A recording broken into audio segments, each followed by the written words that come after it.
Hello everyone, welcome back to zero YouTube channel. This is Shivani Keswani. आज के इस video में हम बात करने वाले हैं बहुत ही इंपॉर्टेंट टॉपिक पे। IBPS PO का नोटिफिकेशन आउट हो चुका है और आप सब इसी कंफ्यूजन में हैं कि हमें कौन सी बैंक को किस प्रेफरेंस ऑर्डर में जमाना है, क्योंकि हम बिगिनर्स जब होते हैं तब हमें इतना आइडिया नहीं होता है कि कौन सी बैंक अच्छी है, कौन सी बुरी है, किसका रिकॉर्ड अच्छा है, किसकी हिस्ट्री अच्छी है, जिससे कि हम उन्हें टॉप पे रख पाएँ और अपना फ्यूचर सिक्योर कर पाएँ।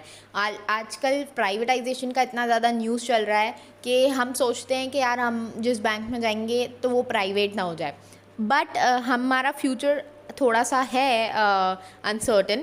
बट येस, जो बैंक्स को लिस्ट कर दिया गया है प्राइवेटाइजेशन के लिए, एटलीस्ट हम उसमें तो उसको तो सबसे लास्ट प्रेफरेंस दें, जिससे कि हम थोड़ा बहुत सिक्योर हो पाएँ।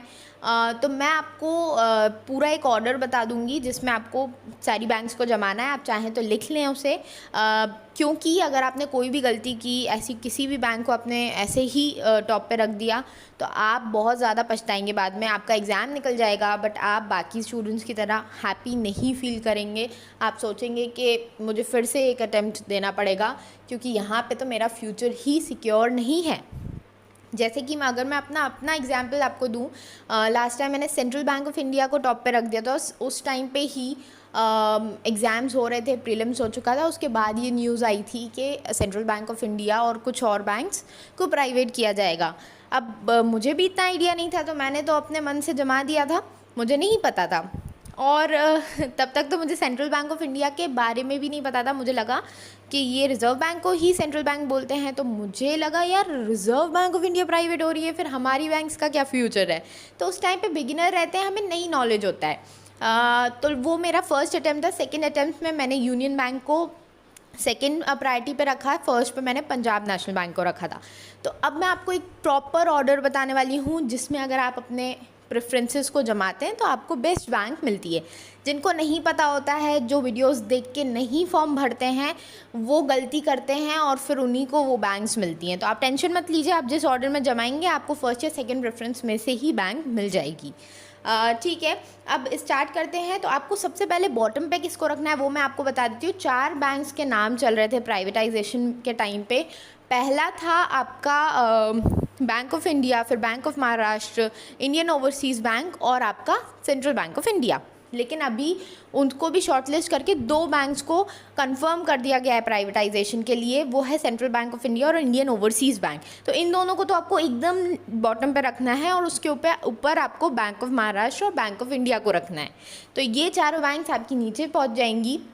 अब आपको टॉप पे कैसे रखना है, देखो बैंक ऑफ बड़ौदा की बात करें तो ये वैकेंसीज़ नहीं आ रही हैं इसकी 2019 से। और अभी रिसेंटली मैंने कुछ फ्रेंड से बात की तो मुझे पता चला कि वहाँ पे उन्होंने अपना जो रिक्रूटमेंट है उसको एकदम चेंज कर दिया है। अब वो लोग नहीं कराते हैं, एग्ज़ाम के थ्रू नहीं लेते हैं। अब वो कॉन्ट्रैक्ट बेस्ड हायरिंग करने लगे हैं प्राइवेट सेक्टर से। उनसे 3 साल काम कराते हैं, उनको वापस किक कर देते हैं और दूसरे लोगों को हायर करते हैं। बाकी जो पहले से ही जब हायरिंग होती थी IBPS के थ्रू, तब से जो लगे हुए हैं उनको वो इसी तरीके से IBPS के थ्रू जब लेते थे तो उनको वो प्रमोट करके असिस्टेंट मैनेजर बना रहे हैं। तो आपको बैंक ऑफ बड़ौदा को नीचे रख देना है, उसको ऊपर रखने का कोई मतलब ही नहीं है, कोई सेंस नहीं है। तो टॉप पे आपको रखना है पंजाब नेशनल बैंक। सेकंड पे रखना है आपको यूनियन बैंक ऑफ इंडिया, क्योंकि यूनियन बैंक में मैं काम कर रही हूँ तो इसका वर्क कल्चर मैंने देखा है, काफ़ी अच्छा है।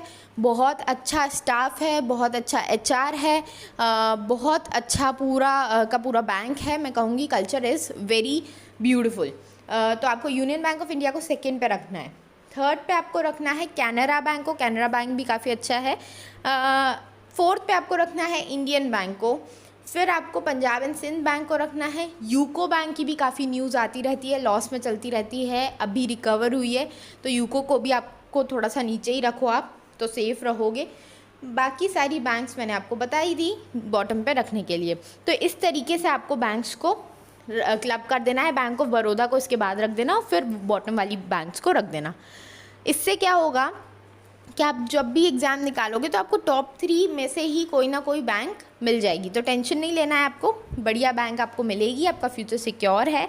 हाँ, कुछ अनसर्टेनिटीज़ हैं, बट आप तब तक रिटायर हो जाओगे, तब तक जब तक ये बैंक्स प्राइवेटाइज होंगी, क्योंकि ये बहुत ही मशक्क़त वाला काम है, डेमोक्रेसी है हमारी, और इतनी आसानी से चीज़ें नहीं हो सकती। बाकी आप पढ़ाई कर रहे हो तो मॉक टेस्ट की रिक्वायरमेंट होती है। आप अगर बिगिनर हो तो टेक्स्ट बुक का मॉक टेस्ट परचेज़ कर सकते हो। ये पास आपको बहुत ही मिनिमल रेट्स पे मिलता है।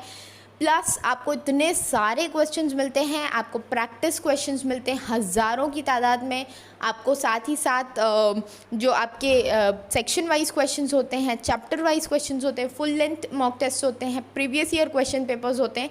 सारी चीज़ें एक ही जगह पे आपको प्रैक्टिस करने के लिए मिल जाएंगी। आपको और कोई सोर्स खरीदने की ज़रूरत नहीं पड़ेगी। तो आप मेरा कोड लगा सकते हैं ZERO10, जिससे आपको 10% ऑफ हो जाएगा। तो करते रहो पढ़ाई। बाकी कोई भी प्रॉब्लम वगैरह है तो मुझसे पूछ सकते हो आप। मैं आपको कमेंट सेक्शन में रिप्लाई कर दूँगी। और अपनी हेल्थ का ध्यान रखना, मौसम बहुत चेंज हो रहा है। अगर आपने सर्दी ज़ुकाम पकड़ लिया तो फिर आपके कुछ दिन बर्बाद हो जाएंगे इसी चीज़ में, बेड रेस्ट में और ये दवाइयों में। अभी के 2 दिन हैं वो बहुत इंपॉर्टेंट है। स्ट्रैटेजी वीडियोस मैं बहुत जल्दी लेके आ रही हूँ, पढ़ाई करते रहो। बाकी आप पुरानी स्ट्रैटेजी वीडियोस देखते रहो। बैंक एग्ज़ाम स्ट्रैटेजीज़ 2022 वाली प्लेलिस्ट देखो, उसमें सारी सब्जेक्ट वाइज स्ट्रैटेजीज़ हैं। बाकी मैं न्यू स्ट्रैटेजीज अभी लेके आने वाली हूँ। तो take care, keep studying, bye bye.